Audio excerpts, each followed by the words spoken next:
బాధ్యతలు చేపట్టిన దగ్గర నుంచి పవన్ కళ్యాణ్ తన పేషీలో అధికారులతోటి సమీక్షా సమావేశాలు నిర్వహిస్తూనే ఉన్నారు. మొదటి రోజు అసలు సమాంతరమైనటువంటి సచివాలయ వ్యవస్థ ఎందుకు రూపొందించారు, అసలు అవసరం ఏమొచ్చింది, ఫండ్స్ నేరుగా పంచాయతీలకు వెళ్లకుండా మధ్యలో ఎందుకు డైవర్ట్ అవుతున్నాయి, ఇలా పలు రకాల ప్రశ్నలు సంధించినటువంటి పవన్ కళ్యాణ్ ఇప్పుడు నీటిపారుదలకు మంచినీటికి సంబంధించి తాగునీటి సరఫరాకు సంబంధించి అధికారులను ప్రశ్నించడం జరిగింది.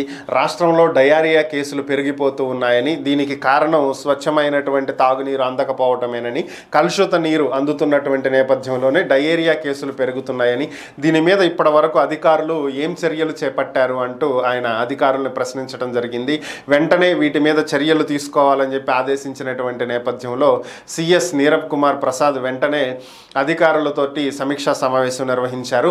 జిల్లాల కలెక్టర్లకు స్పష్టమైనటువంటి ఆదేశాలను కూడా ఆయన ఇచ్చారు. మొత్తం రాష్ట్ర వ్యాప్తంగా 217 నీటి నిల్వకు సంబంధించినటువంటి వాటిల్లో నాణ్యత లేదు, వాటిల్లో కలుషితం అవుతుంది అనేటువంటి అంశాలను గమనించడం జరిగిందని, కాబట్టి వెంటనే చర్యలు చేపట్టాలని, జూలై 1 నుంచి ఆగస్టు 31 వరకు కూడా పూర్తి స్థాయిలో డయేరియా నిర్మూలన కార్యక్రమాలను చేపట్టాలని, ఎక్కడా కూడా డయేరియా కేసులు పెరగకుండా ప్రజల్లో అవగాహన కల్పిస్తూ స్వచ్ఛమైనటువంటి తాగునీటిని సరఫరా చేసే విధంగా అన్ని మున్సిపాలిటీలు, మున్సిపల్ కార్పొరేషన్స్, పంచాయతీల్లో ఏర్పాట్లు చేయాల్సిందిగా జిల్లా కలెక్టర్లకు ఆదేశాలు ఇవ్వటం జరిగింది.